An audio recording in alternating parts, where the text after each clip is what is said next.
저는 얼마든지 주겠어. 제발 그 기술만은 넘겨주시오. 저가 공세로 기세등등하던 중국과 태국이 EU 탄소 국경세 폭탄에 국가 파산 위기에 몰렸습니다. 세계 최고라는 두 나라, 독일과 일본조차 해결 못한 이 0.1%의 오차 앞에 저 어원 세계가 싹 다 포기하고 무릎을 꿇어버렸죠. 여러분, 그런데 말입니다. 한국의 선택은 완전히 달랐습니다. 한국은 단숨에 탄소 배출을 30%나 줄이는 소름 돋는 기술로 세계를 경악시켰기 때문입니다.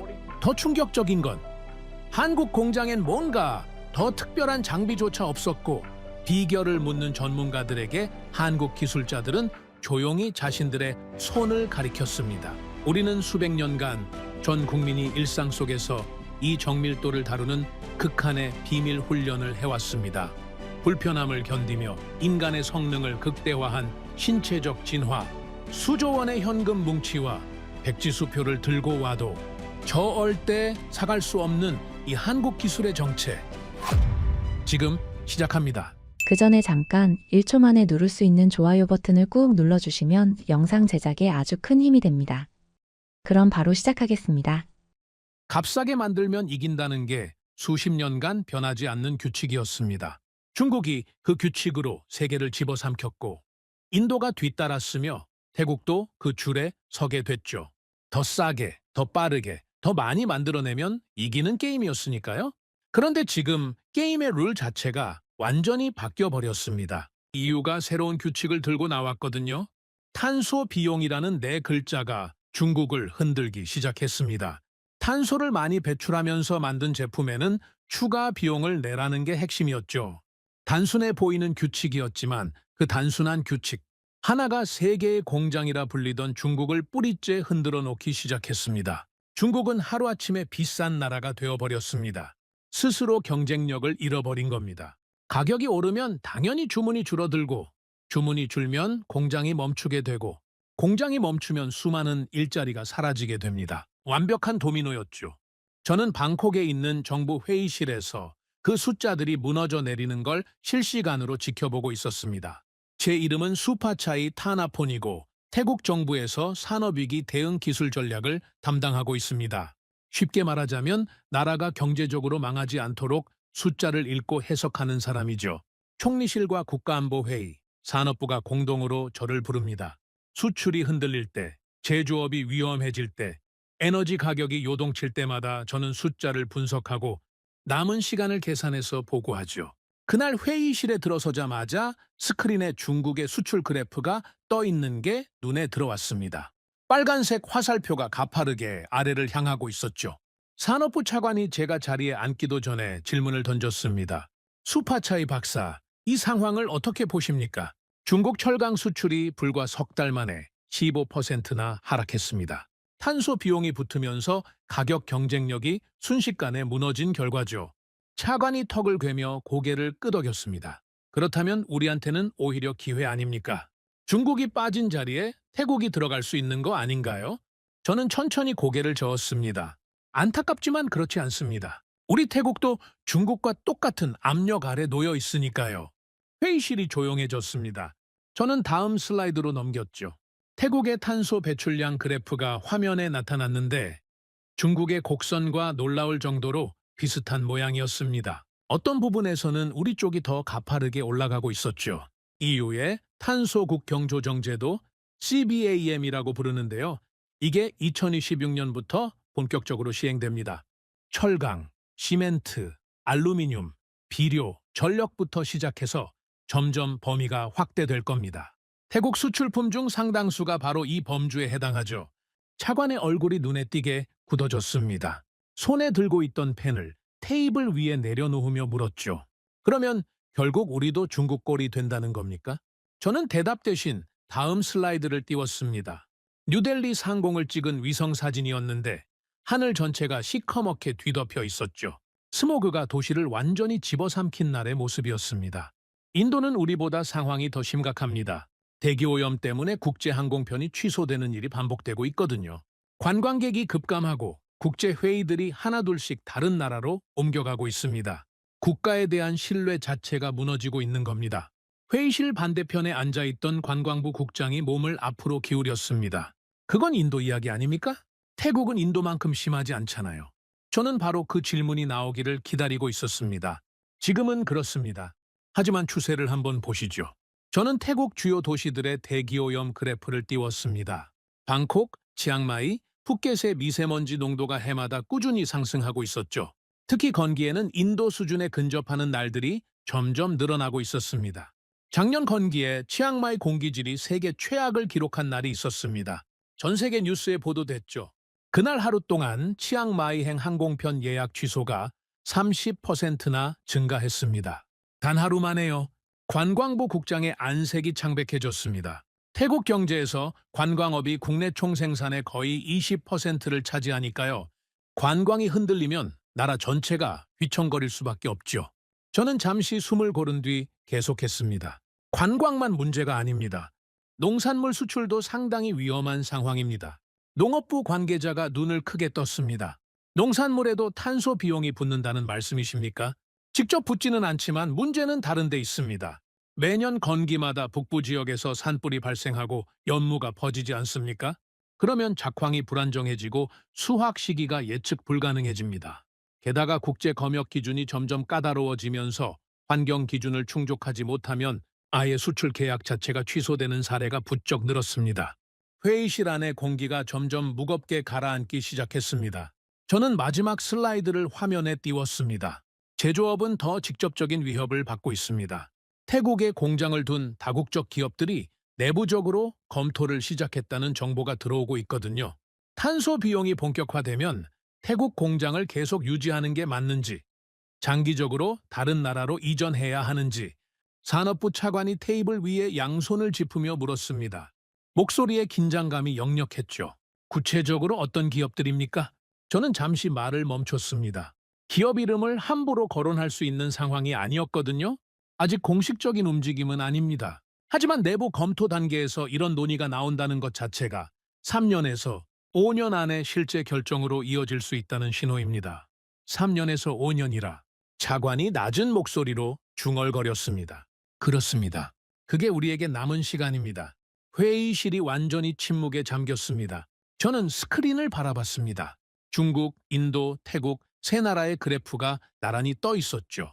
중국이 먼저 꺾이기 시작했고 인도가 그 뒤를 따르고 있었으며 태국은 아직 꺾이지는 않았지만 분명히 같은 방향을 향해 가고 있었습니다. 총리실에서 파견 나온 비서관이 침묵을 깨고 조심스럽게 입을 열었습니다. 수파차이 박사님, 그렇다면 방법이 있긴 한 겁니까? 이 상황을 돌이킬 수 있는 방법 말입니다. 저는 대답하기 전에 잠시 생각을 정리해야 했습니다. 솔직히 그 순간 확실한 답이 있었던 건 아니었거든요. 방법을 반드시 찾아야 합니다. 설비를 전면 교체하면 가장 확실하겠지만 그러려면 5년에서 10년이 걸립니다. 우리에게 그 시간이 없죠. 기존 설비를 유지하면서 배출을 줄일 수 있는 기술이 필요합니다. 비서관이 다시 물었습니다. 그런 기술이 세상에 존재합니까? 제가 직접 찾아보겠습니다. 중국, 유럽, 미국, 일본 기술 전부 검토하겠습니다. 우리 조건에 맞는 게 있는지 철저하게 분석해 보겠습니다. 차관이 고개를 끄덕이며 말했습니다. 일주일 안에 보고해 주십시오. 시간이 없습니다. 알겠습니다. 회의는 그렇게 끝났습니다. 저는 회의실을 나서면서 창밖을 바라봤습니다. 방콕 하늘이 뿌옇게 흐려져 있었죠. 건기가 막 시작되고 있었습니다. 그날 밤 저는 집에 가지 않고 사무실에 남았습니다. 컴퓨터 앞에 앉아 자료를 뒤지기 시작했죠. 중국의 환경기술 현황, 유럽의 탄소 저감 설비, 미국의 에너지 효율 시스템, 일본의 정밀 제어 기술까지 수백 페이지의 보고서를 밤새 읽어나갔습니다. 그런데 읽으면 읽을수록 오히려 막막해지기만 했습니다. 중국 기술은 성능은 괜찮았지만 정치적 리스크가 너무 컸습니다. 태국이 중국 기술에 의존하면 미국과 EU의 신뢰를 잃을 수 있거든요. 유럽 기술은 정밀하고 신뢰할 수 있었지만 도입부터 가동까지 최소 3년이 걸렸습니다. 미국 기술은 효과는 검증됐지만 비용이 우리 예산을 훌쩍 넘어섰죠. 일본 기술은 품질은 믿을 만했지만 현장 적용 속도가 너무 느렸습니다. 새벽 3시, 저는 컴퓨터 앞에서 양손으로 머리를 감싸 쥐었습니다. 선택지가 하나도 없었습니다. 검토하는 대안마다 어떤 이유에서든 탈락하고 있었죠. 시간이 없는데 빠른 기술이 없었고 예산이 부족한데 저렴한 기술도 없었습니다. 중국처럼 버티면 우리도 밀린다. 낮에 회의실에서 제가 직접 했던 말이 머릿속에서 계속 맴돌았습니다. 다른 사람들에게 경고하려고 했던 그 말이 이제는 저 자신을 짓누르고 있었죠. 그때 저는 처음으로 진짜 두려움을 느꼈습니다. 숫자를 다루는 사람은 감정에 휘둘리면 안 됩니다. 항상 냉정하게, 객관적으로, 논리적으로. 그게 저의 방식이었거든요. 하지만 그날 밤만큼은 어쩔 수 없이 두려웠습니다. 태국이라는 나라의 미래가 도무지 그려지지 않았으니까요. 새벽 4시가 조금 넘은 시각이었습니다. 저는 마지막으로 검색어 하나를 입력했습니다. 사실 큰 기대는 하지 않았죠. 아시아 열관리 기술 선도국. 검색 결과가 화면에 떴습니다. 맨 위에 한 나라 이름이 올라와 있었죠. 한국. 저는 그 순간 마우스를 움직이던 손을 멈췄습니다. 한국이라. 솔직히 반신반의했습니다. 한국이 반도체 강국인 건 알았지만 열관리 기술이요. 환경기술 분야에서요. 그게 우리 문제를 해결할 수 있겠습니까? 하지만 자료를 읽으면 읽을수록 묘한 느낌이 들기 시작했습니다. 한국의 정밀 제어 기술, 열 분산 시스템, 냉각 효율화 방식, 다른 어느 나라에서도 본 적 없는 독특한 접근법들이 눈에 들어왔거든요. 특히 기존 설비를 유지하면서도 효율을 높이는 방식이 인상적이었습니다. 아직 이게 진짜 답인지는 알 수 없었습니다. 하지만 적어도 더 깊이 검토해볼 가치는 분명히 있어 보였죠. 저는 그날 밤 수첩에 메모 한 줄을 남겼습니다. 한국기술 정밀 검토 필요. 그리고 고개를 들어 창밖을 바라봤습니다. 어느새 동이 트기 시작하고 있었죠. 방콕의 새벽 하늘은 여전히 뿌옇게 흐렸습니다. 하지만 저는 그 순간 아주 작은 가능성 하나를 발견한 것 같았습니다. 캄캄한 터널 끝에서 희미한 빛 한 점을 본 느낌이었죠. 한국이 정말 답인지 아니면 또 다른 실망으로 끝날지 그건 직접 확인해봐야 알 수 있는 일이었습니다. 하지만 한 가지만은 분명했습니다. 우리는 멈춰 있을 시간이 없었습니다. 한국, 그 두 글자가 머릿속을 떠나지 않았습니다. 일주일 안에 보고하라는 차관의 말이 계속 머릿속에 맴돌았습니다. 일주일이면 168시간이죠. 그 시간 안에 태국의 미래를 바꿀 수 있는 기술을 찾아내야 했습니다. 불가능에 가까운 임무였지만 불가능하다고 손 놓고 있을 수는 없었습니다. 저는 팀원들을 긴급 소집했습니다. 산업분석관 3명, 기술평가 전문가 2명, 그리고 외교 라인과 연결된 정책조정관 1명까지 총 6명이 제 사무실로 모였죠. 새벽에 잠깐 눈을 붙이고 온 터라 모두들 얼굴에 피로가 역력했습니다. 상황은 알고 계실 겁니다.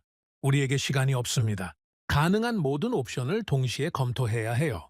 각자 맡은 분야를 이틀 안에 정리해 주십시오. 산업분석관 중 1명인 위차이가 손을 들었습니다. 박사님, 구체적으로 어떤 방향을 검토하면 됩니까? 저는 화이트보드에 5가지를 적었습니다. 첫째, EU와의 직접 협상 가능성. 탄소 기준을 완화하거나 유예 기간을 얻을 수 있는지. 둘째, 설비 전면 교체 시나리오. 비용과 시간이 얼마나 드는지. 셋째, 생산량 자체를 줄이는 방안. 그게 경제적으로 어떤 결과를 가져오는지. 넷째, 주요국 기술 도입 가능성. 중국, 유럽, 미국, 일본 기술을 각각 평가해 주십시오. 다섯째, 제가 어젯밤에 발견한 한국 기술. 이건 제가 직접 깊이 들여다보겠습니다. 팀원들이 고개를 끄덕이며 각자 맡은 부분을 메모했습니다. 정책조정관 뿌라윗이 조심스럽게 물었죠. EU 협상은 외교부 라인을 통해야 하는데 시간이 촉박합니다. 제가 오늘 바로 접촉해 보겠습니다만 솔직히 기대는 하지 마십시오. 알고 있습니다. 하지만 가능성이 1%라도 있다면 확인해야죠. 회의는 30분 만에 끝났습니다. 시간이 아까웠으니까요. 팀원들이 사무실을 나가고 저는 다시 컴퓨터 앞에 앉았습니다. 한국 기술에 관한 자료를 더 깊이 파고들어야 했거든요. 이틀 후 첫 번째 보고가 들어왔습니다. EU 협상 가능성에 대한 뿌라윗의 보고였죠. 결론부터 말씀드리면 불가능합니다.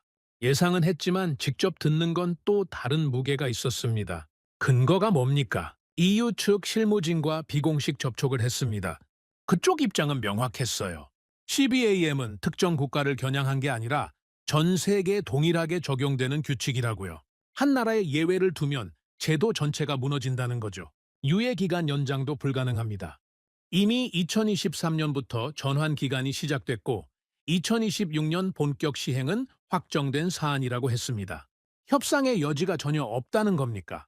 뿌라윗이 고개를 저었습니다. 그쪽 담당자가 이렇게 말하더군요. 규칙을 바꿔달라고 할 게 아니라 규칙에 맞춰서 바꾸라고요? 태국이 탄소 배출을 줄이면 자연히 비용도 줄어든다고. 결국 공은 우리한테 있다는 뜻이었습니다. 저는 한숨을 삼켰습니다. 예상했던 대답이었지만 그래도 한 가지 가능성이 사라진 건 무거웠죠. 다음 날 설비 전면 교체 시나리오에 대한 보고가 올라왔습니다. 기술평가 전문가 쏨차이가 정리한 자료였죠. 태국 전체 제조업 설비를 저탄소 시스템으로 교체할 경우 예상 비용은 최소 8천억 바트입니다. 현재 환율로 약 230억 달러 규모죠. 숫자가 너무 커서 실감이 나지 않았습니다. 기간은요? 전면 교체에 최소 7년에서 10년이 걸립니다. 그것도 지금 당장 시작한다는 가정해서요. 예산 확보, 입찰, 계약, 설치, 시운전까지 모든 과정을 포함하면 현실적으로는 10년도 빠듯합니다. 우리에게 3년에서 5년밖에 없는데 10년이라 이 옵션도 사실상 불가능하다는 거군요. 쏨차이가 무겁게 고개를 끄덕였습니다. 그렇습니다. 그리고 설령 예산과 시간이 있다 해도 교체 기간 동안 공장 가동을 멈춰야 합니다. 그 기간 동안 수출이 중단되면 경제적 타격이 더 클 수 있습니다. 막다른 골목이었습니다. 두 번째 가능성도 사라졌죠. 그 다음 보고는 더 암울했습니다. 생산량 축소 시나리오였거든요. 탄소 배출을 줄이는 가장 확실한 방법은 생산 자체를 줄이는 겁니다. 하지만 그렇게 하면 제조업 매출이 30% 이상 감소하고 관련 일자리 약 200만 개가 위험해집니다. 200만 개요. 네. 거기다 제조업이 위축되면 관광업도 영향을 받습니다. 공항, 호텔, 운송, 식당까지 연쇄적으로 타격을 입죠. 국내 총생산이 최소 5% 이상 하락할 것으로 예상됩니다. 그건 경기 침체 수준이 아니라 경제 위기 수준이군요. 그렇습니다.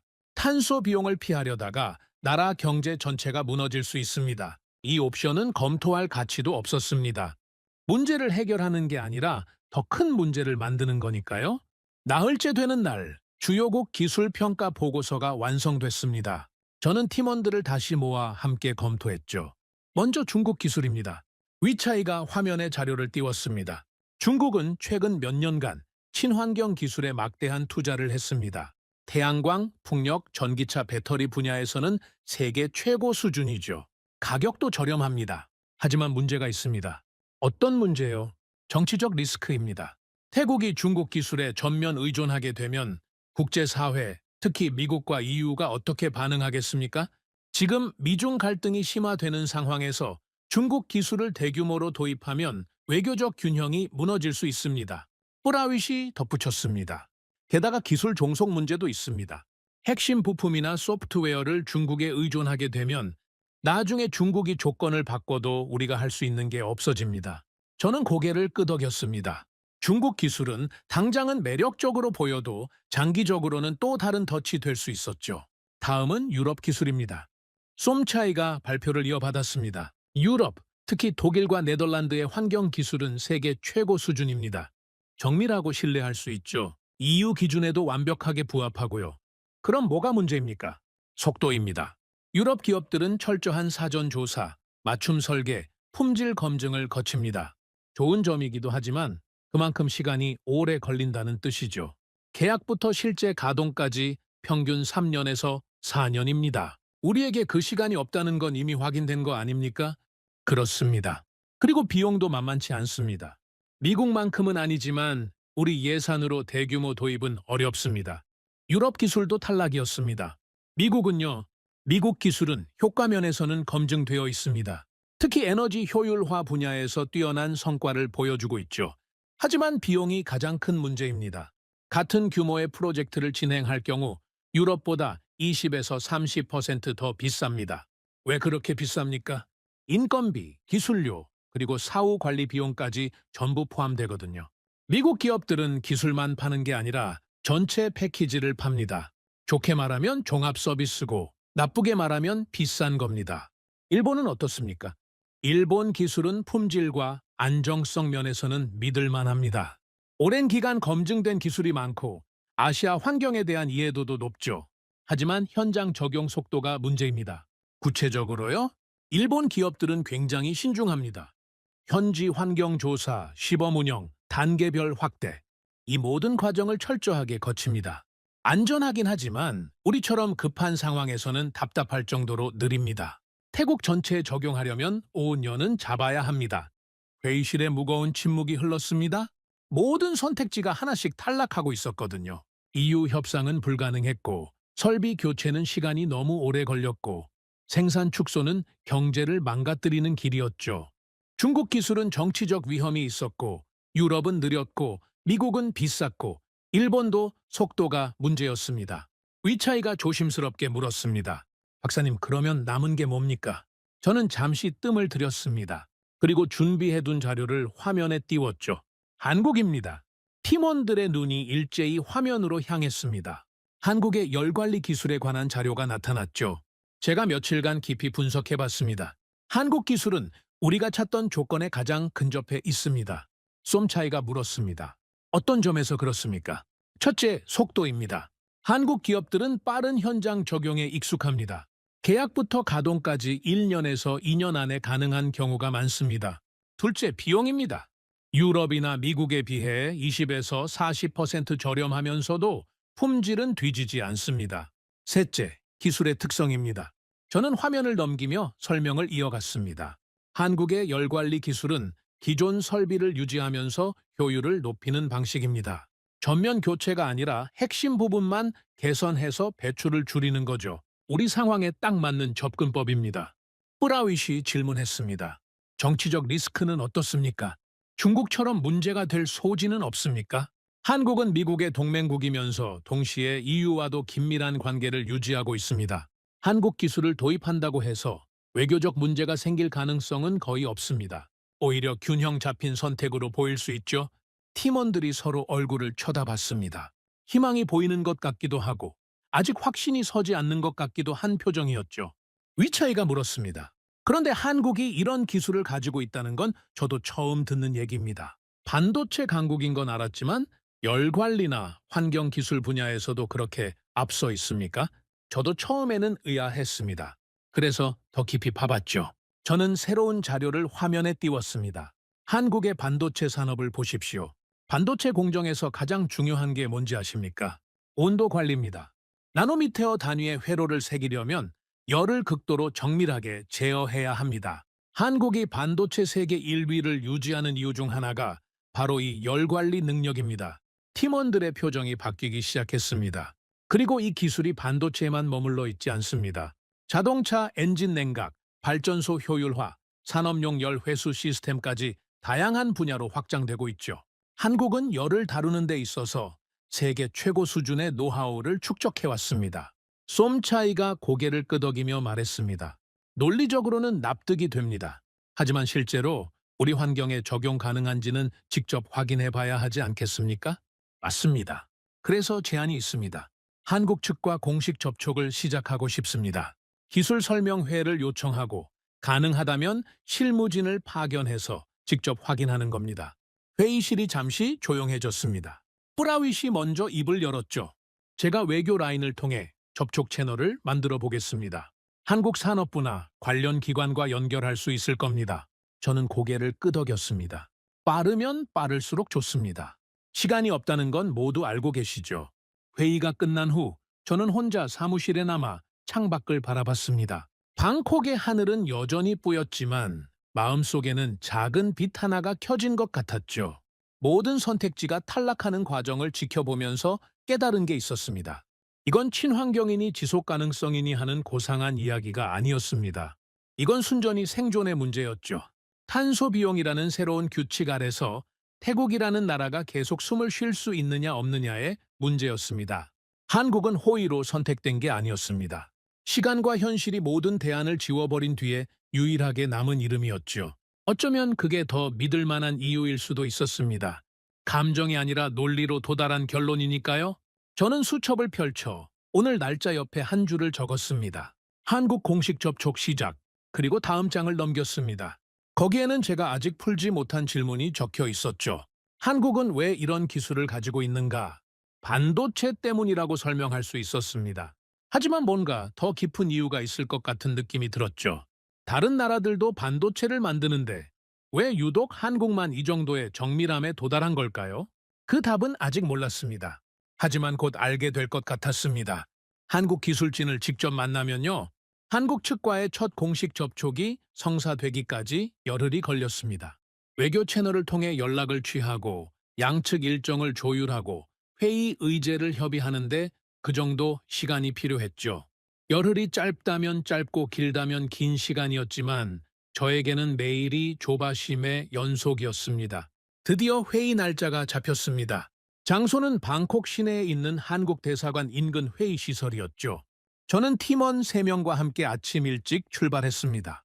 차 안에서도 준비한 질문 목록을 계속 검토했죠. 쏨차이가 옆에서 물었습니다. 박사님, 오늘 가장 중요하게 확인할 게 뭡니까? 3가지입니다. 첫째, 기술이 정말로 우리 상황에 적용 가능한지. 둘째, 적용한다면 얼마나 빨리 효과가 나타나는지. 셋째, 비용이 우리 예산 범위 안에 들어오는지.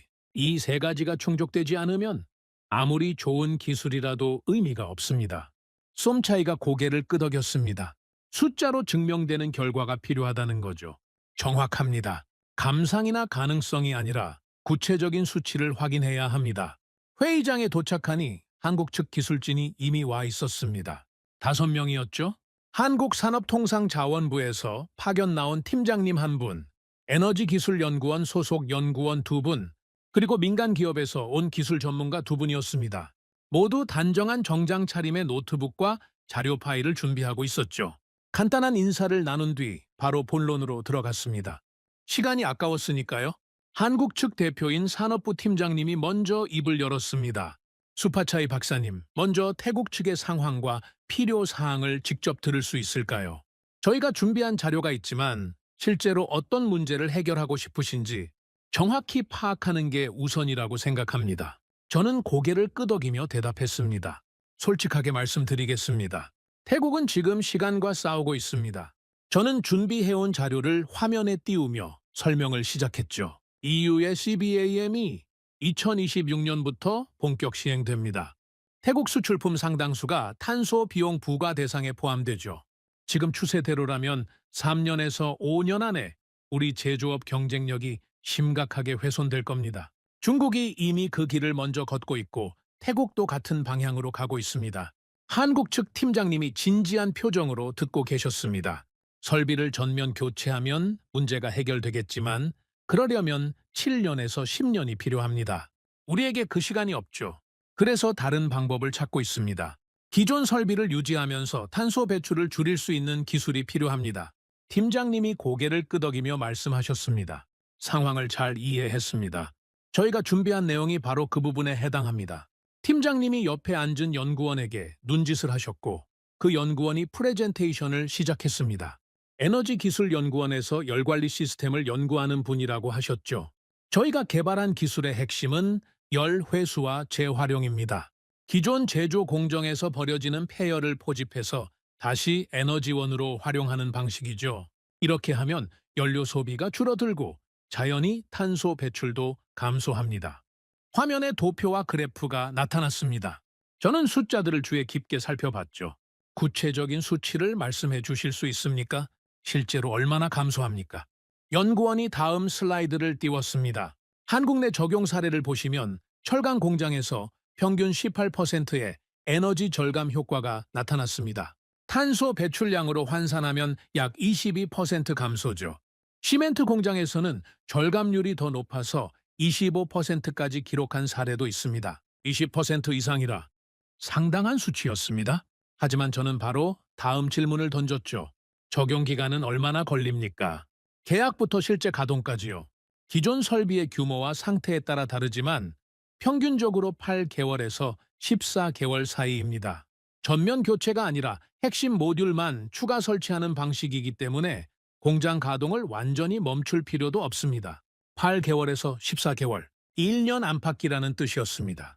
다른 옵션들이 3년에서 10년씩 걸리는 것과 비교하면 압도적으로 빠른 속도였죠.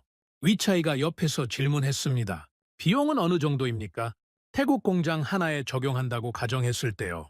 연구원이 잠시 계산하는 듯 하더니 대답했습니다.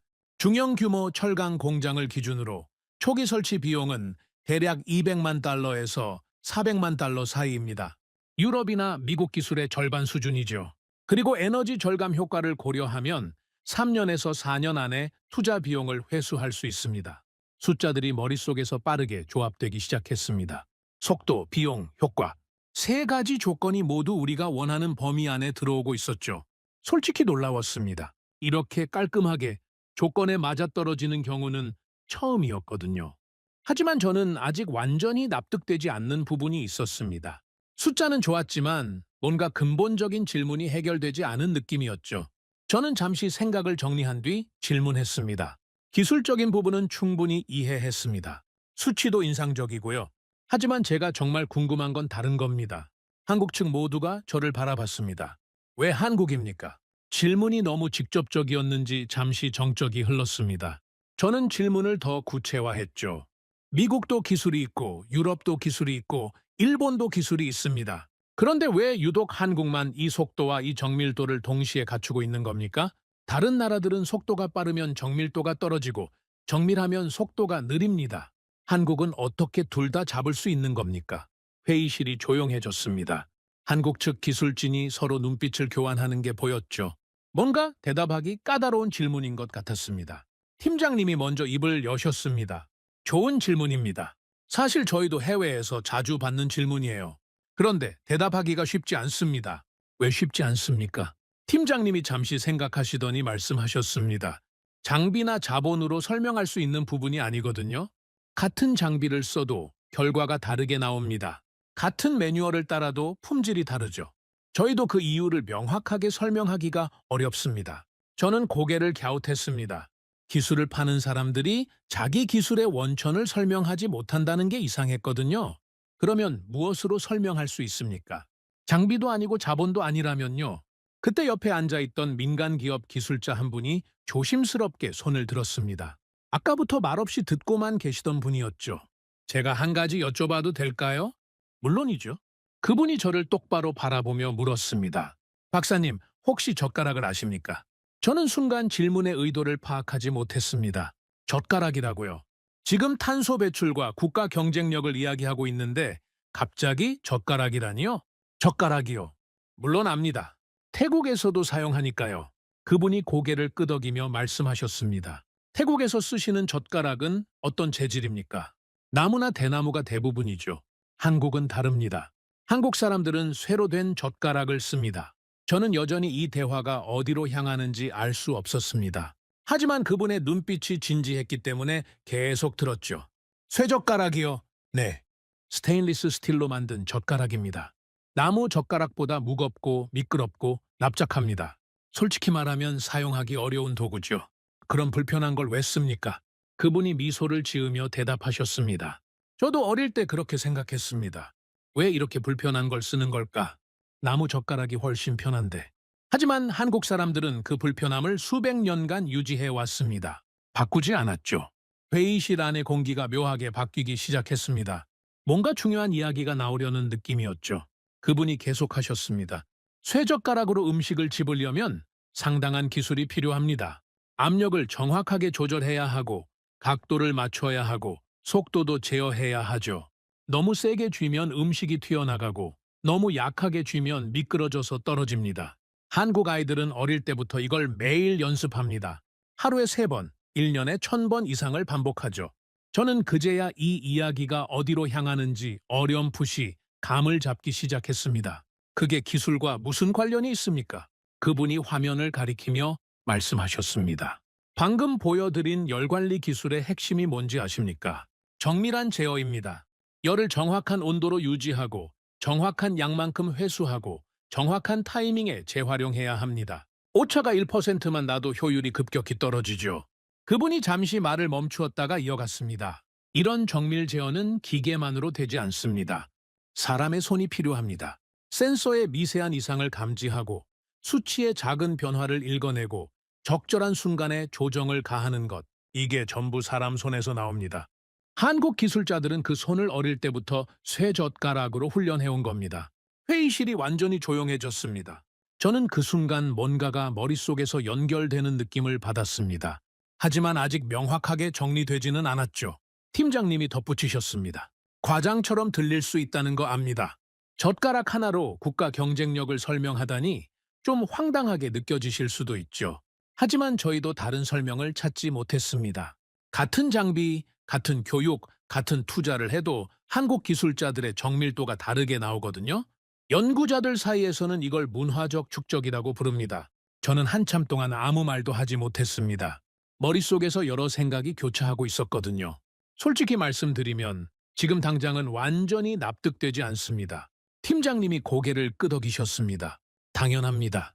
저희도 처음에는 그랬으니까요. 하지만 박사님께서 직접 한국에 오셔서 현장을 보시면 이해가 되실 겁니다. 한국에요? 네. 100번 듣는 것보다 한 번 보는 게 낫습니다. 반도체 공장, 조선소, 자동차 생산 라인, 이런 곳에서 한국 기술자들이 실제로 어떻게 일하는지 직접 보시면 제가 드린 말씀이 과장이 아니라는 걸 아시게 될 겁니다. 저는 잠시 생각했습니다. 일정이 빠듯했지만 직접 확인하지 않고 결정을 내릴 수는 없었죠. 검토해 보겠습니다. 방문이 가능하다면 일정을 조율하죠. 팀장님이 미소를 지으며 말씀하셨습니다. 언제든 환영합니다. 저희가 모든 준비를 해드리겠습니다. 회의는 그렇게 마무리됐습니다. 악수를 나누고 회의장을 나서는데 머릿속이 복잡했습니다.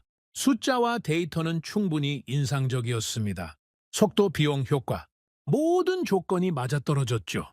하지만 그것만으로는 설명되지 않는 뭔가가 있었습니다. 젓가락이라. 차에 올라타고 나서도 그 단어가 머릿속을 떠나지 않았습니다. 쏨차이가 옆에서 물었죠. 박사님, 어떻게 보셨습니까? 기술은 좋습니다. 숫자도 맞고요. 하지만 아직 확신이 서지 않습니다. 젓가락 이야기 때문입니까? 그것도 있고 뭔가 더 확인해 봐야 할 것 같습니다. 한국에 직접 가봐야겠어요. 쏨차이가 고개를 끄덕였습니다.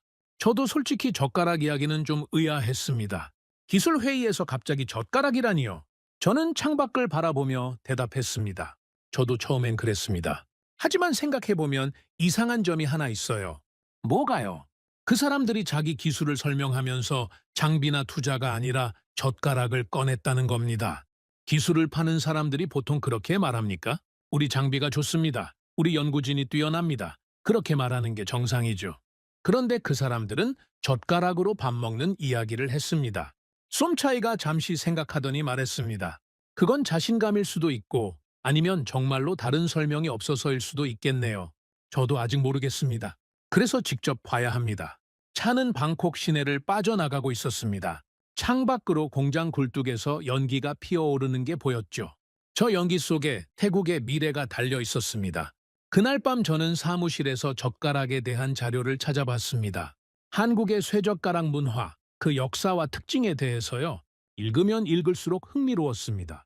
한국은 세계에서 유일하게 금속 젓가락을 일상적으로 사용하는 나라였습니다. 중국이나 일본은 나무나 대나무 젓가락을 쓰는데 한국만 스테인리스 스틸을 고집했죠.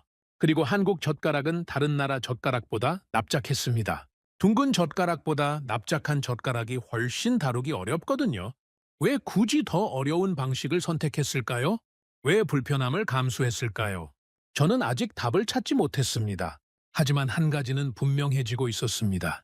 한국 기술의 비밀은 공장이나 연구소가 아니라 어딘가 다른 곳에 있을지도 모른다는 것. 어쩌면 그건 기술이라고 부르기 어려운 것, 삶의 방식에 가까운 무엇일지도 모른다는 것.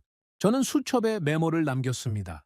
한국 방문 일정 확정할 것, 현장에서 직접 확인할 것, 그리고 그 아래에 한 줄을 더 적었죠.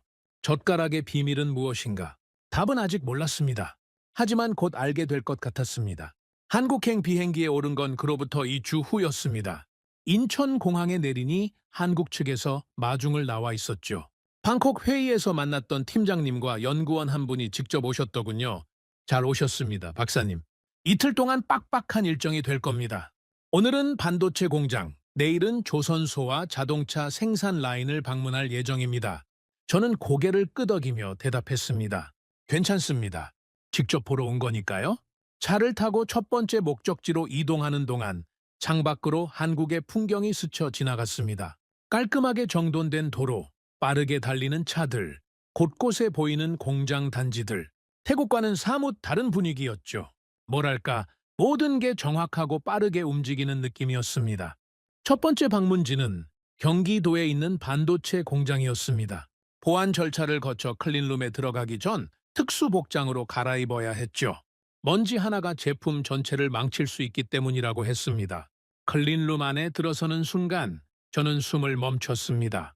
거대한 공간 안에서 수백 명의 기술자들이 일사불란하게 움직이고 있었거든요. 그런데 이상한 점이 있었습니다. 이렇게 많은 사람이 일하고 있는데 소리가 거의 없었습니다. 기계 작동음만 낮게 울릴 뿐 사람들은 마치 물속에서 움직이는 것처럼 조용하고 정확하게 움직였죠. 안내를 맡은 공장 관계자가 설명했습니다. 반도체 공정에서 가장 중요한 건 진동 관리입니다.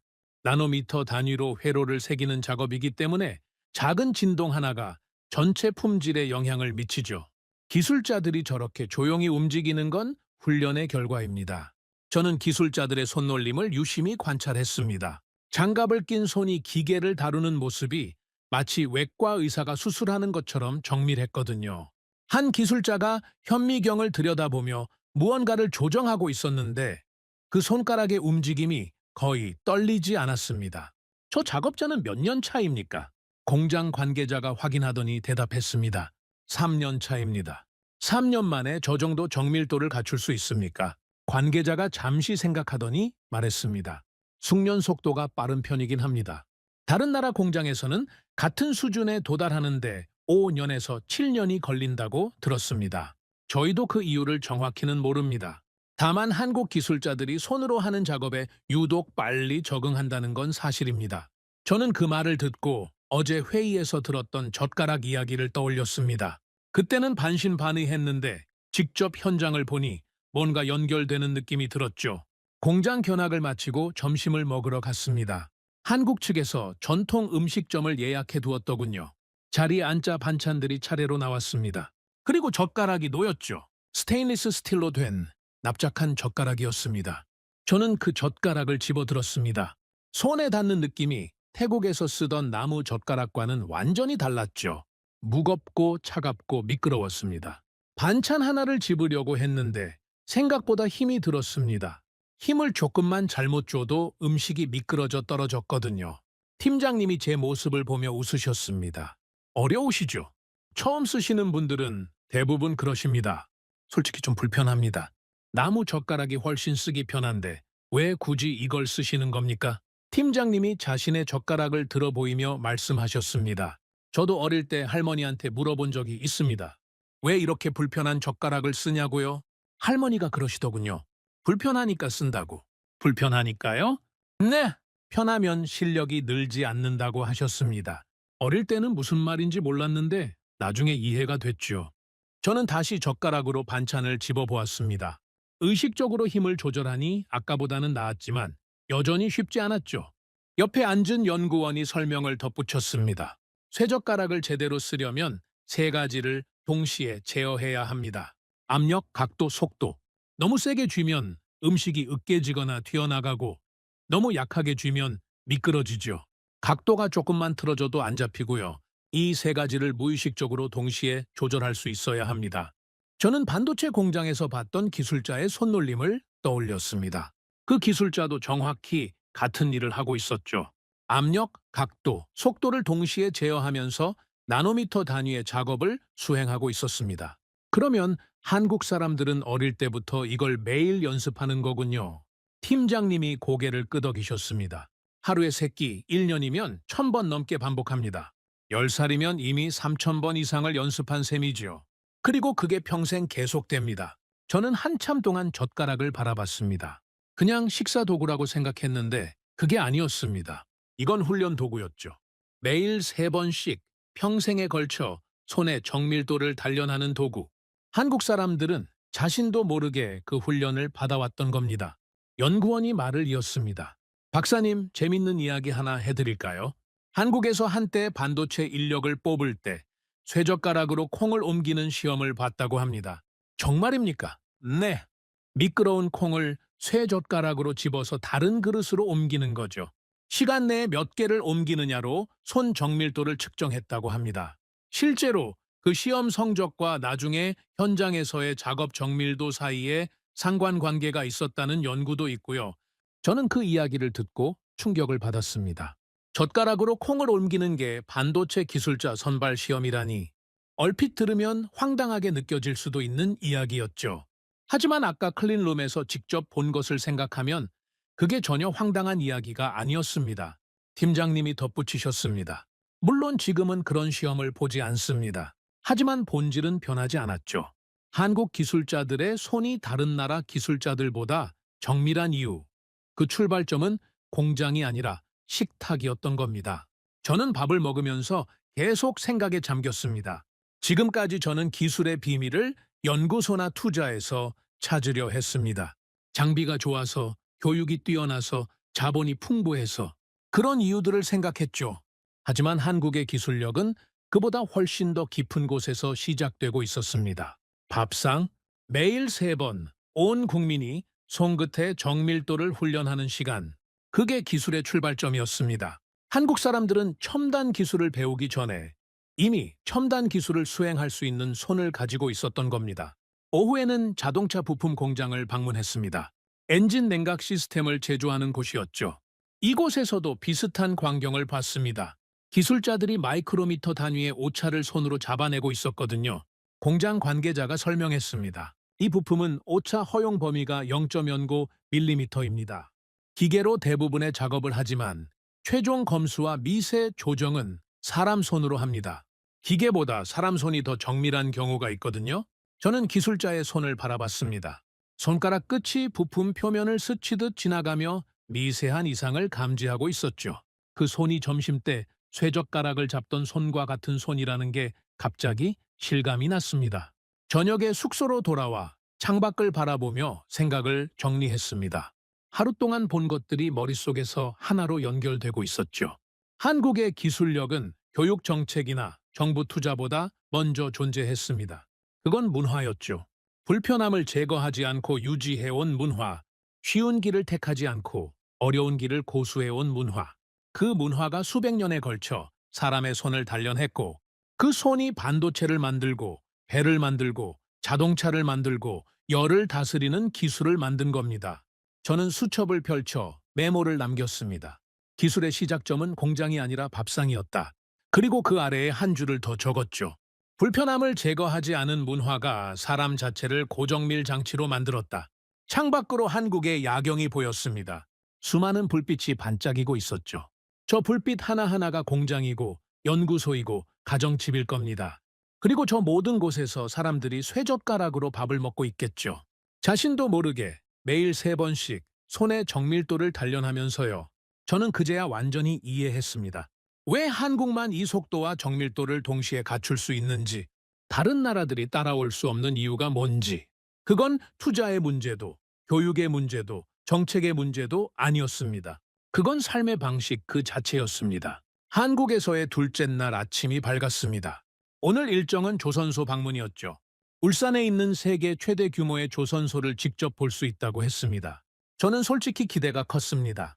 어제 반도체 공장에서 본 것만으로도 충분히 놀라웠는데 조선소에서는 또 어떤 것을 보게 될지 궁금했거든요. 서울에서 울산까지는 고속철도로 2시간 정도 걸렸습니다. 차창 밖으로 한국의 풍경이 빠르게 스쳐 지나갔죠. 산과 들판, 그리고 곳곳에 보이는 공장 단지들. 이 작은 나라에 이렇게 많은 산업시설이 밀집해 있다는 게 놀라웠습니다. 팀장님이 옆자리에서 설명해 주셨습니다. 오늘 방문하실 조선소는 세계에서 가장 큰 규모입니다. 연간 생산 능력이 1,000만 톤이 넘죠. 세계 선박 시장의 상당 부분을 한국이 차지하고 있습니다. 저는 고개를 끄덕이며 물었습니다. 조선업에서도 어제 보았던 것과 같은 정밀함이 필요합니까? 배는 반도체보다 훨씬 큰데요. 팀장님이 미소를 지으며 대답하셨습니다. 크기가 크다고 정밀함이 필요 없는 건 아닙니다. 오히려 클수록 더 정밀해야 하죠. 거대한 철판을 밀리미터 단위로 맞춰야 하고 용접 하나가 조금만 틀어져도 나중에 큰 문제가 됩니다. 배 한 척에 들어가는 용접 길이가 수백 킬로미터에 달하거든요. 그 모든 용접이 정확해야 배가 바다에서 안전하게 항해할 수 있습니다. 수백 킬로미터의 용접이라 상상하기 어려운 규모였습니다. 울산에 도착해서 조선소로 향했습니다.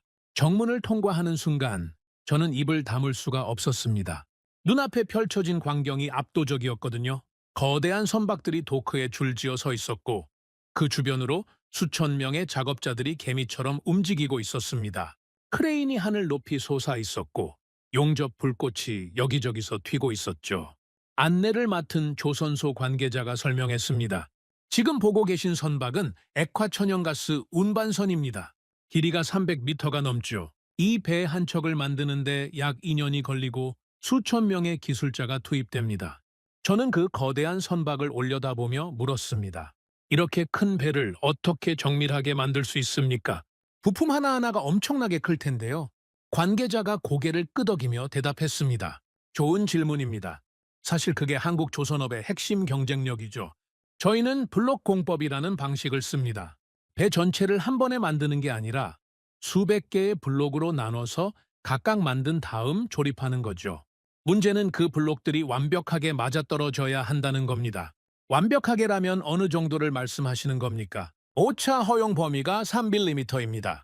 수십 톤짜리 철제 블록을 3mm 오차 안에서 맞춰야 하죠. 그게 안 되면 나중에 전체 구조가 틀어집니다. 3mm. 머리카락 굵기의 서너 배 정도 되는 오차였습니다. 그 정도의 정밀도를 수십 톤짜리 철 구조물에서 유지한다는 게 어떻게 가능한지 상상이 되지 않았죠. 저희를 용접 작업 현장으로 안내해 주셨습니다. 한 기술자가 철판 사이를 용접하고 있었는데 그 모습이 어제 반도체 공장에서 본 것과 묘하게 닮아 있었습니다. 손의 움직임이 매우 안정적이었고 용접봉이 일정한 속도로 정확하게 이동하고 있었거든요. 관계자가 말했습니다. 용접은 단순해 보이지만 사실 굉장히 어려운 기술입니다. 온도, 속도, 각도를 동시에 제어해야 하거든요. 조금만 빨라도 안 되고 조금만 느려도 안 됩니다. 각도가 틀어지면 용접 품질이 떨어지고 온도가 맞지 않으면 금속 조직이 약해지죠. 저는 그 기술자의 손을 유심히 바라봤습니다. 두꺼운 장갑을 끼고 있었지만 손가락의 미세한 움직임이 느껴졌죠. 그 손이 어제 쇠젓가락을 잡던 손과 같은 구조로 움직이고 있다는 걸 깨달았습니다. 압력, 각도, 속도, 세 가지를 동시에 제어하는 것. 규모만 다를 뿐 본질은 똑같았습니다. 저 기술자분은 경력이 어떻게 됩니까? 12년 차입니다. 저희 조선소에서 최고 등급 용접사로 인정받고 있죠. 제가 조심스럽게 물었습니다. 실례가 안 된다면 여쭈어봐도 될까요? 이 정도 기술을 갖추는데 얼마나 걸렸습니까? 기술자가 용접을 멈추고 마스크를 올리며 대답했습니다. 기본기를 익히는데 3년, 어느 정도 숙련되는데 5년, 지금 수준에 도달하는데 10년 넘게 걸렸습니다. 근데 솔직히 말하면 아직도 배우는 중입니다. 매일 조금씩 더 나아지려고 노력하죠. 저는 그 대답에서 뭔가 익숙한 것을 느꼈습니다. 어제 들었던 젓가락 이야기와 연결되는 지점이 있었거든요. 혹시 어릴 때부터 손으로 하는 작업을 좋아하셨습니까? 기술자가 웃으며 대답했습니다. 특별히 좋아했다기보다는 한국 사람들은 다 그렇지 않습니까? 어릴 때부터 손으로 뭔가를 만지작거리고 조립하고 고치고 저도 어릴 때 라디오 분해했다가 아버지한테 혼났던 기억이 나네요. 관계자가 덧붙였습니다. 한국에서는 손재주가 있는 사람을 손이 야무지다고 표현합니다. 그리고 대부분의 한국 사람들은 어느 정도 손이 야무지죠. 어릴 때부터 젓가락질을 배우고 학교에서 만들기 수업을 하고 집에서 이것저것 고치면서 자라니까요. 저는 그 말을 듣고 고개를 끄덕였습니다. 한국의 기술력이 특정 분야에 국한된 게 아니라 전 산업에 걸쳐 나타나는 이유를 이해하기 시작했거든요. 반도체든 조선이든 자동차든 결국 핵심은 사람의 손이었습니다. 그리고 그 손은 공장에서 처음 만들어지는 게 아니라 어릴 때부터 일상에서 단련되어 온 것이었죠. 조선소 견학을 마치고 군내 식당에서 점심을 먹었습니다. 역시나 쇠젓가락이 놓여 있었죠. 저는 이제 그 젓가락을 볼 때마다 다른 눈으로 보게 됐습니다. 단순한 식사 도구가 아니라 국가 경쟁력의 상징처럼 느껴졌거든요.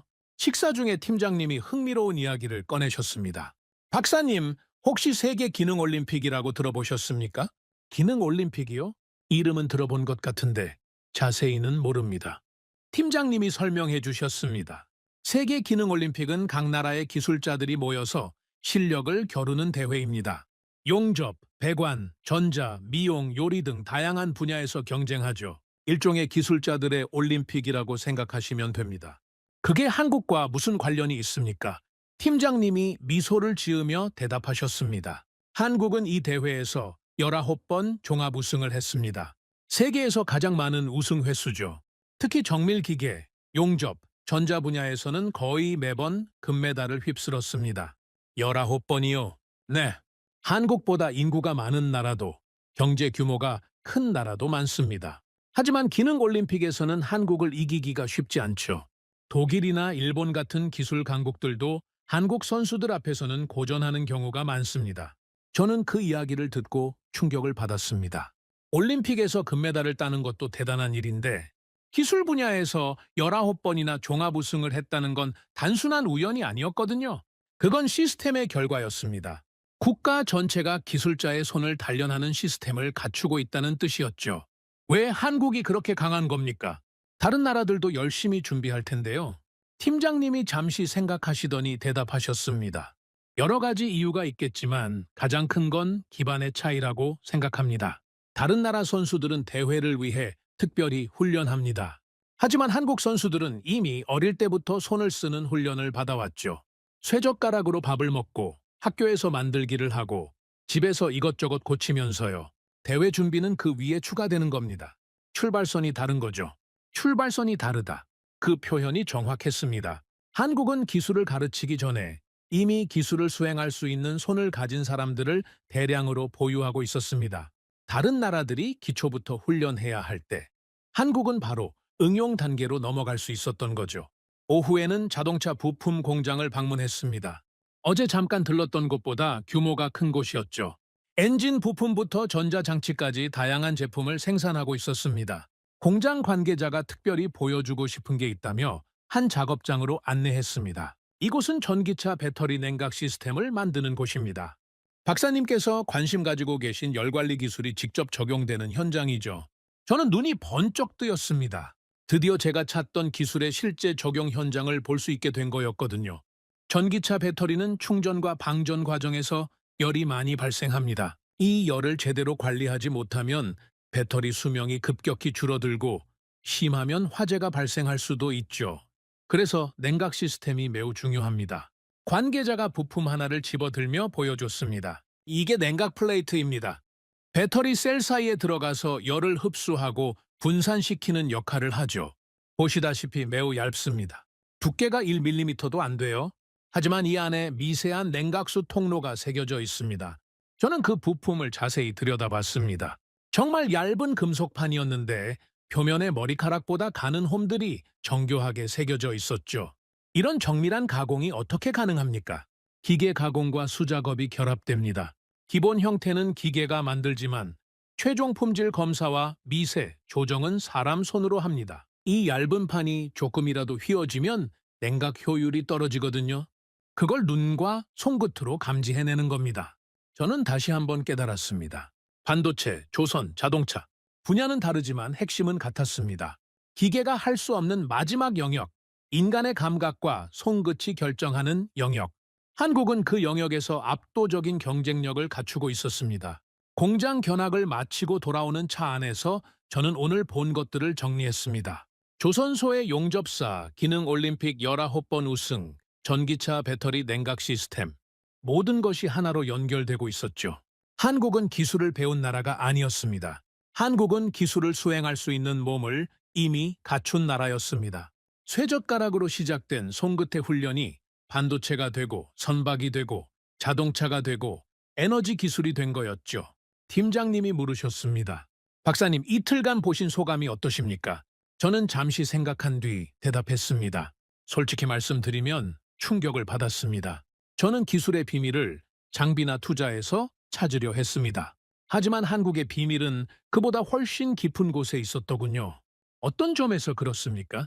산업 경쟁력의 본질이 뭔지 다시 생각하게 됐습니다. 결국 핵심은 사람입니다. 인력의 성능을 어디까지 끌어올렸느냐가 국가 경쟁력을 결정하는 거죠. 한국은 그 답을 이미 수십 년 전부터, 아니 수백 년 전부터 축적해 왔더군요. 밥상에서요. 팀장님이 조용히 미소를 지으셨습니다. 많은 외국 분들이 처음에는 젓가락 이야기를 황당하게 생각하십니다. 하지만 직접 현장을 보시면 이해가 되시더라고요. 저는 고개를 끄덕였습니다. 이제 이해합니다. 그리고 확신이 생겼습니다. 어떤 확신이요? 태국에 필요한 건 단순히 기술이 아닙니다. 이 기술을 만들어낸 시스템, 사람의 손을 단련하는 문화, 그걸 함께 배워야 합니다. 기계만 도입해서는 안 됩니다. 그 기계를 다룰 수 있는 손을 가진 사람을 길러내야 하죠. 팀장님이 진지한 표정으로 대답하셨습니다. 그 부분에서 저희가 도움을 드릴 수 있습니다. 기술 이전뿐만 아니라 인력 양성 프로그램도 함께 진행할 수 있거든요.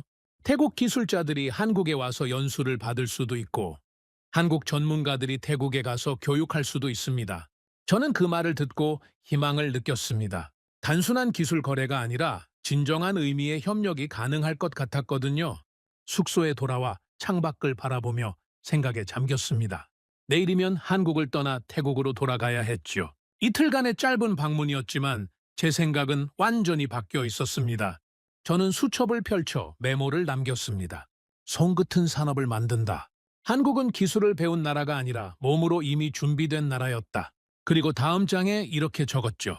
이제 남은 질문은 하나다. 이 기술이 태국의 열 문제를 해결할 수 있는가? 내일 마지막 회의에서 확인해야 한다. 창밖으로 한국의 밤하늘이 보였습니다. 이 나라의 비밀을 이제 알 것 같았습니다. 불편함을 견디며 손을 단련해온 나라. 그 손으로 반도체를 만들고 배를 만들고 자동차를 만들어 온 나라. 그리고 이제 그 손이 열을 다스리는 기술을 만들어냈습니다. 태국에 필요한 건 바로 그것이었습니다.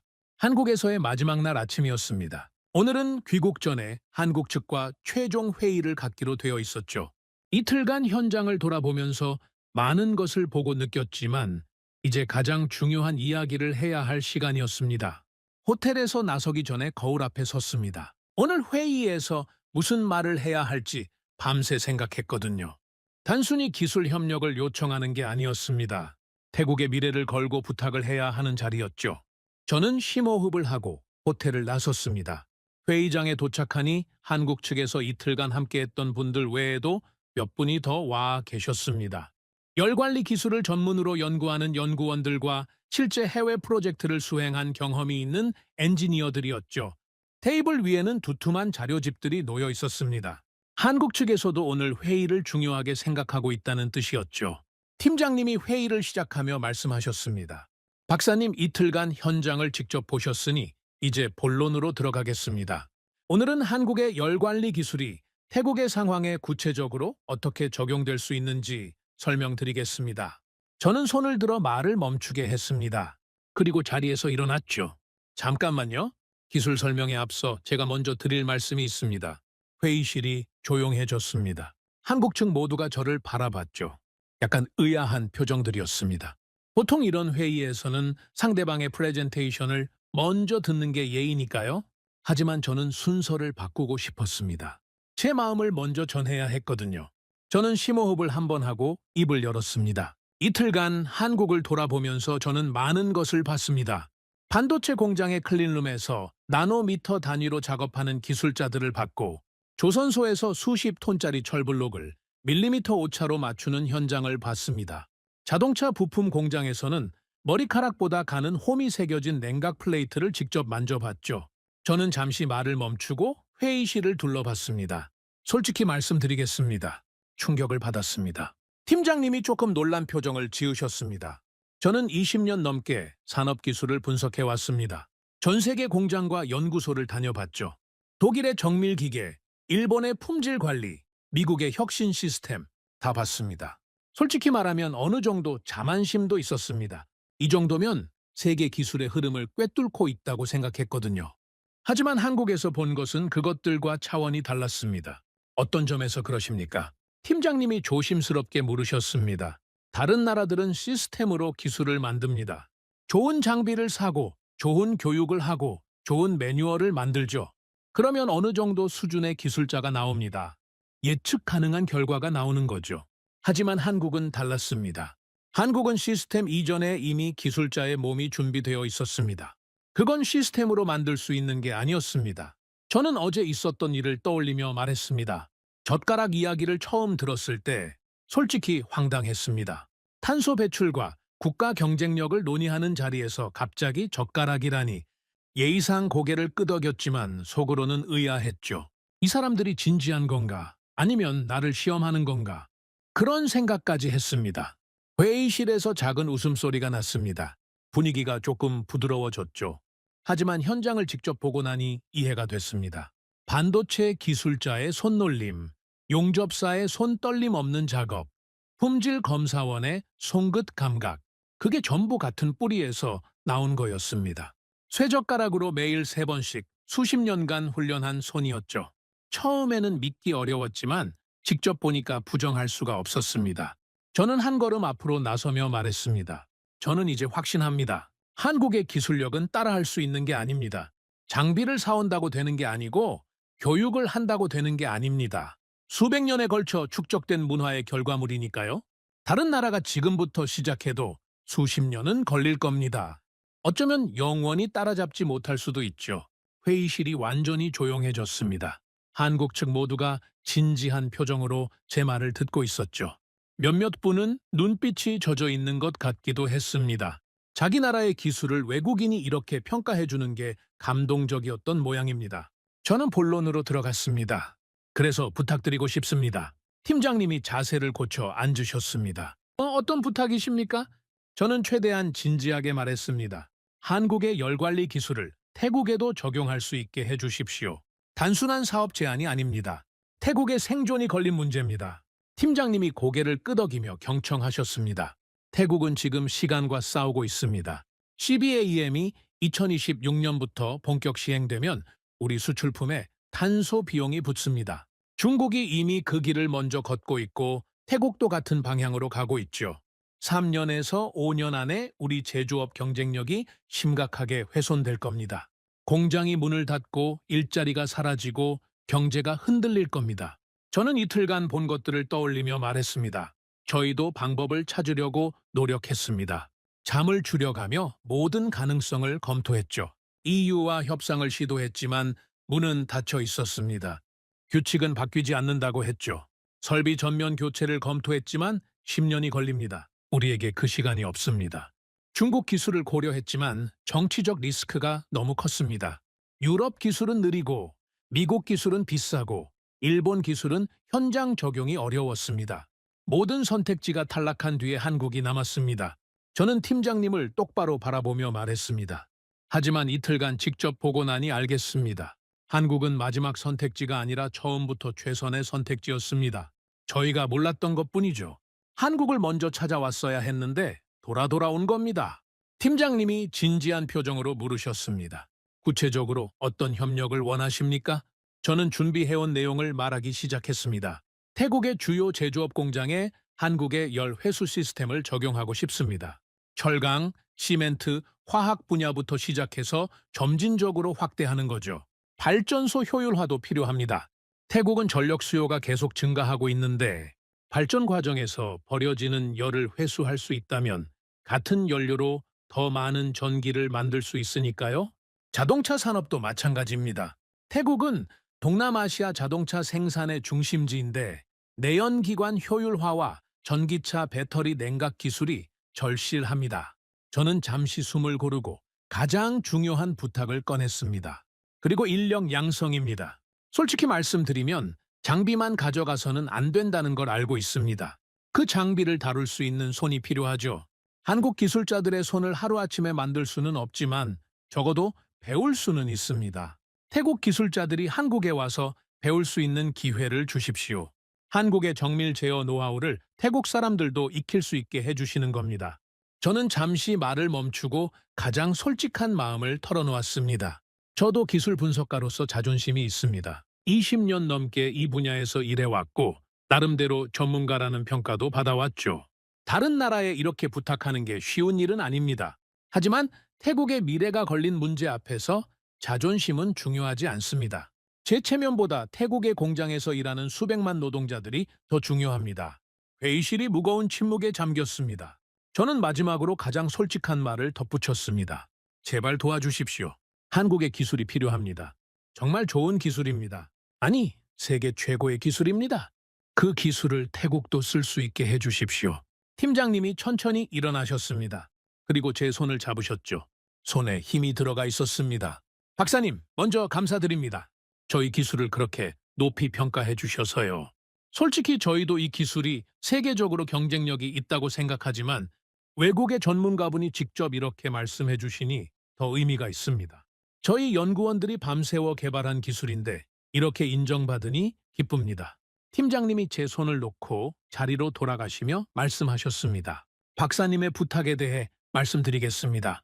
저는 긴장된 마음으로 다음 말을 기다렸습니다. 심장이 빠르게 뛰고 있었죠. 적극적으로 검토하겠습니다. 제 가슴이 뛰기 시작했습니다. 거절이 아니었습니다.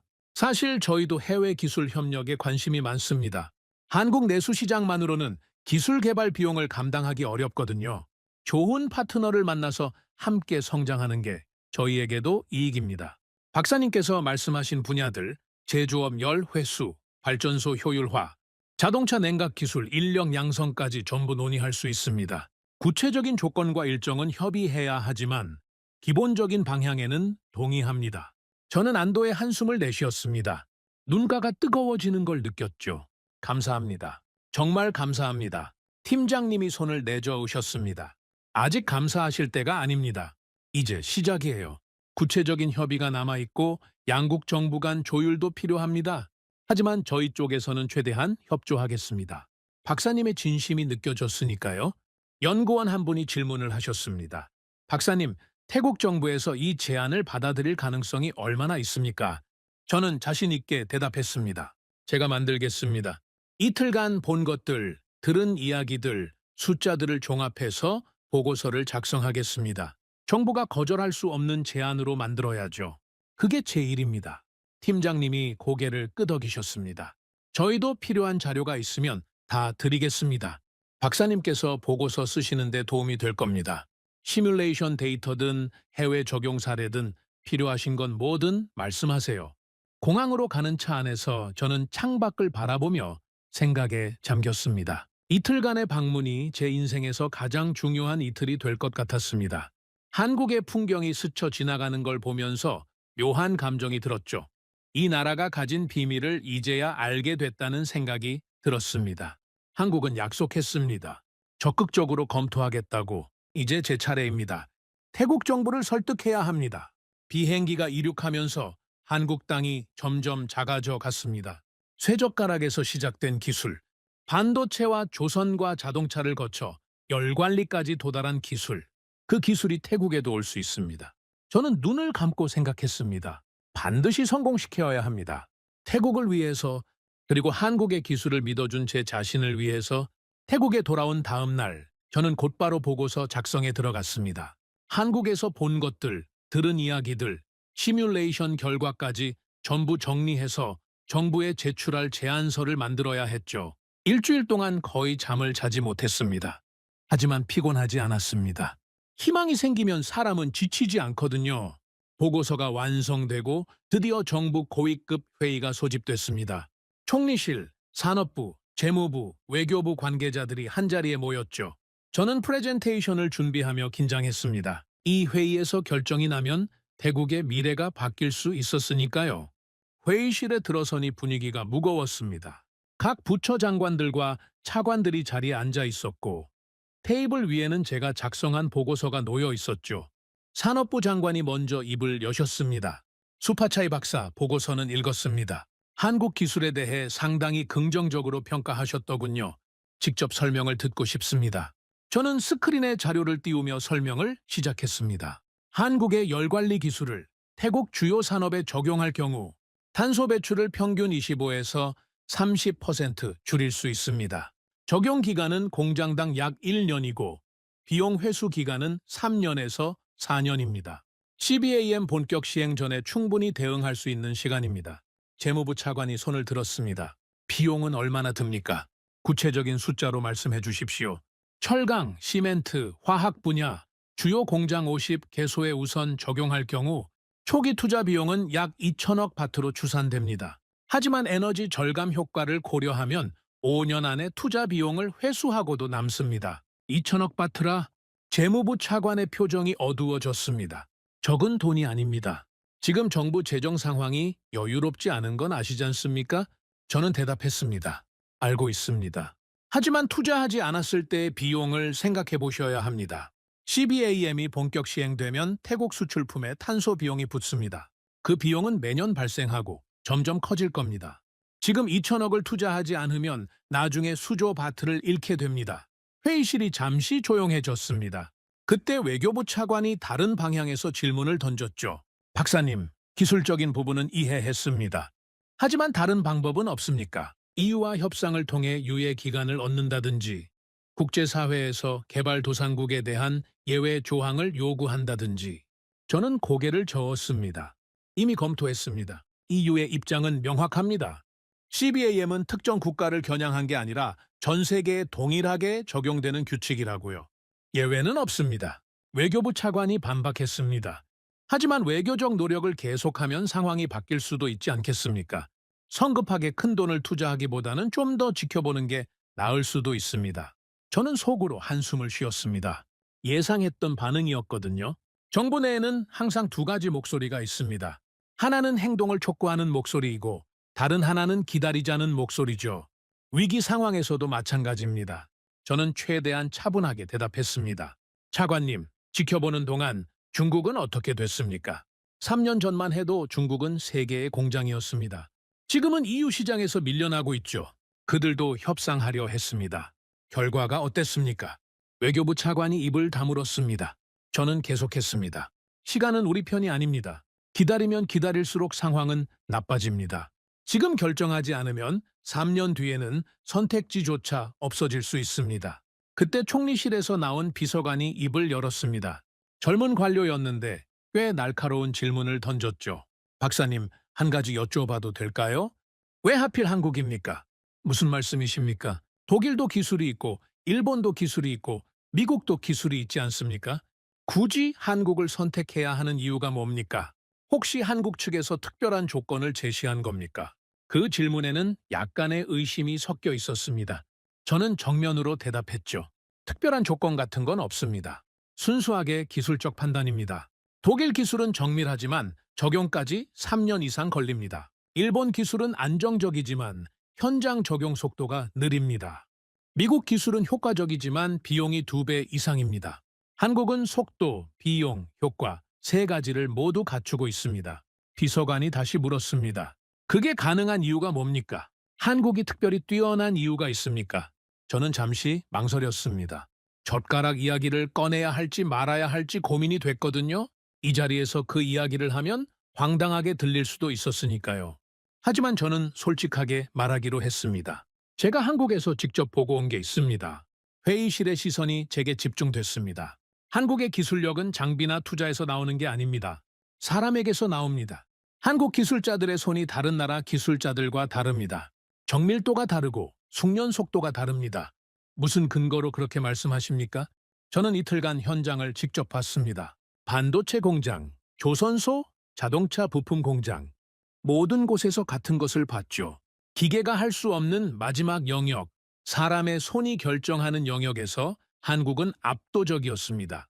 저는 잠시 숨을 고르고 계속했습니다. 그리고 그 비밀이 뭔지 알게 됐습니다. 뭡니까? 쇠젓가락입니다. 회의실에 웅성거리는 소리가 퍼졌습니다. 예상했던 반응이었죠? 저도 처음에는 황당하게 생각했으니까요. 잠깐만요, 젓가락이라고요. 산업부 장관이 의아한 표정으로 물었습니다. 저는 설명을 이어갔습니다. 한국은 세계에서 유일하게 쇠로 된 젓가락을 일상적으로 사용하는 나라입니다. 무겁고 미끄럽고 납작해서 다루기 어렵죠. 하지만 한국 사람들은 어릴 때부터 이걸 매일 씁니다. 하루 3번, 1년에 1000번 이상을 반복하죠. 그게 수십 년 동안 축적됩니다. 그게 기술과 무슨 상관입니까? 쇠젓가락을 제대로 쓰려면 압력, 각도, 속도를 동시에 제어해야 합니다. 이건 정밀 제어의 기본입니다. 한국 사람들은 공장에 들어가기 전에 이미 손이 훈련되어 있는 겁니다. 반도체 공정도, 용접도, 품질 검사도 결국 같은 능력을 요구하거든요. 회의실이 조용해졌습니다. 황당하다는 표정을 짓는 사람도 있었고 고개를 갸웃하는 사람도 있었죠. 산업부 장관이 천천히 말씀하셨습니다. 흥미로운 이야기입니다만 그걸 근거로 수천억 바트를 투자하기는 어렵지 않겠습니까? 저는 고개를 끄덕였습니다. 물론입니다.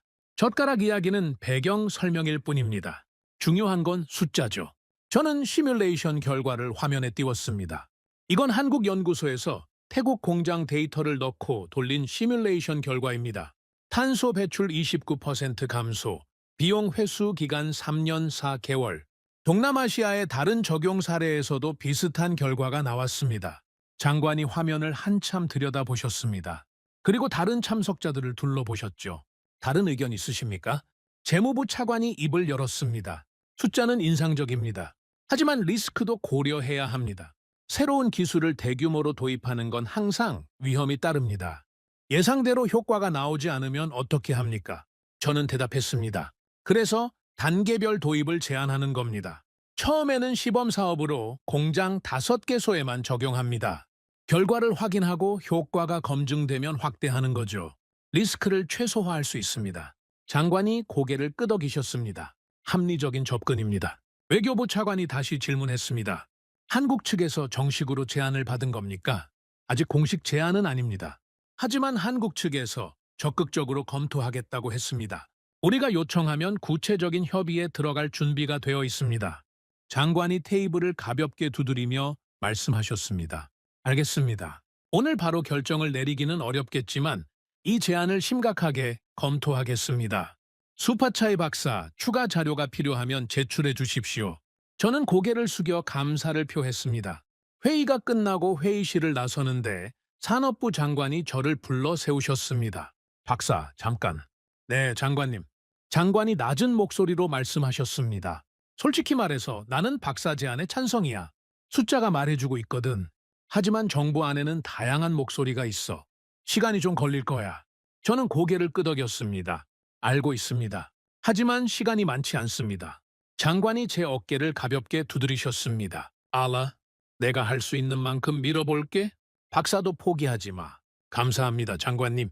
사무실로 돌아오는 길에 저는 창밖을 바라봤습니다. 방콕의 하늘은 여전히 뿌였죠. 하지만 희망의 빛이 조금씩 보이기 시작했습니다. 아직 결정되지 않았습니다. 하지만 방향은 정해지고 있었죠. 내부 보고서의 문장이 바뀌기 시작했거든요. 한국 기술은 더 이상 검토 대상이 아니었습니다. 유력한 시나리오가 되어가고 있었습니다. 정부 보고를 마치고 사무실로 돌아온 밤이었습니다. 회의실에서 나눈 대화들이 머릿속에서 맴돌았죠. 찬성하는 목소리도 있었고 반대하는 목소리도 있었습니다. 아직 결정된 건 아무것도 없었습니다. 저는 창밖을 바라보며 생각에 잠겼습니다. 방콕의 밤하늘이 뿌옇게 흐려져 있었죠.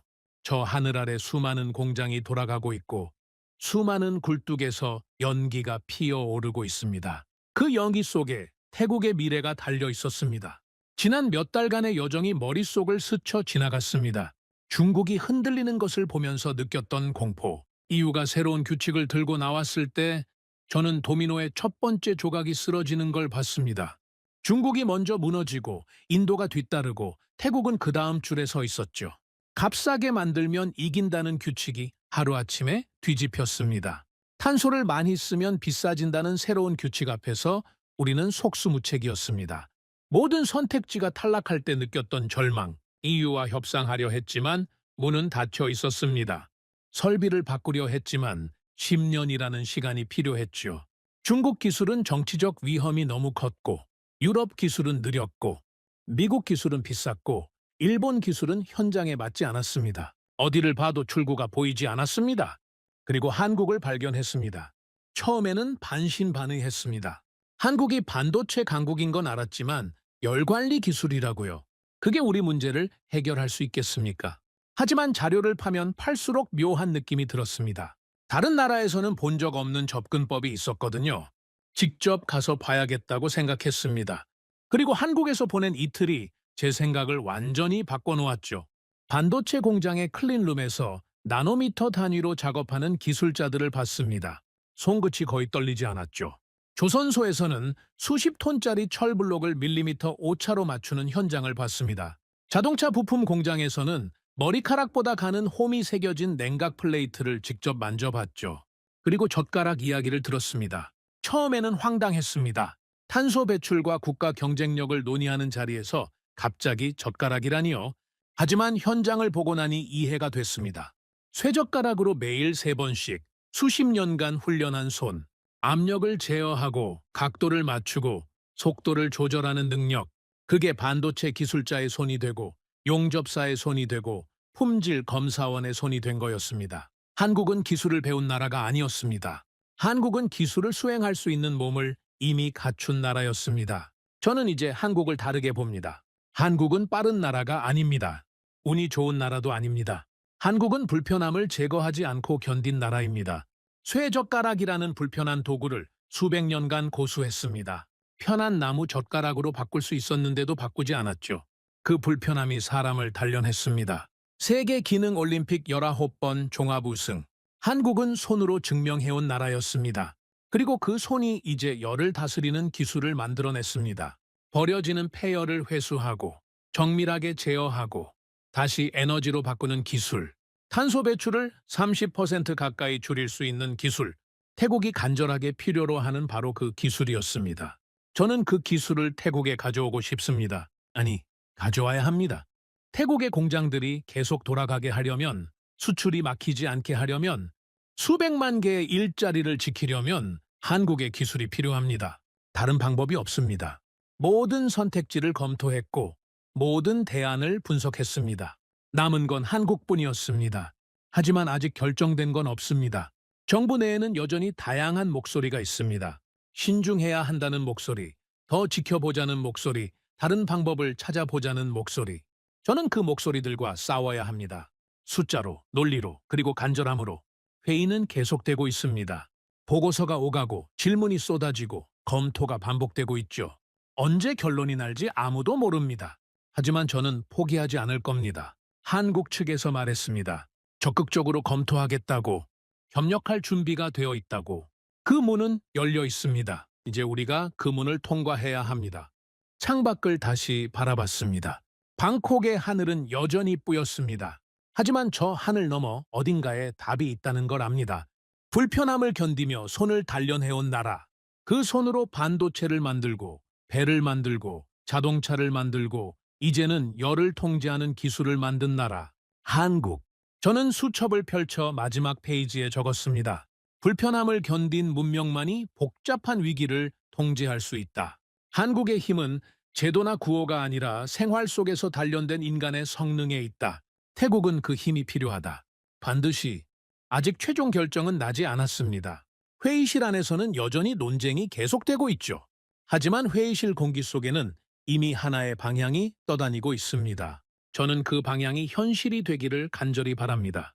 한국의 기술이 태국에 오는 날, 쇠젓가락에서 시작된 정밀함이 태국의 공장을 바꾸는 날, 저 뿌연 하늘이 조금 더 맑아지는 날, 그날이 오기를. 오늘의 사연은 여기까지입니다. 구독과 좋아요는 영상 제작에 아주 큰 힘이 됩니다. 지금까지 감동테라스 저는 소희였습니다.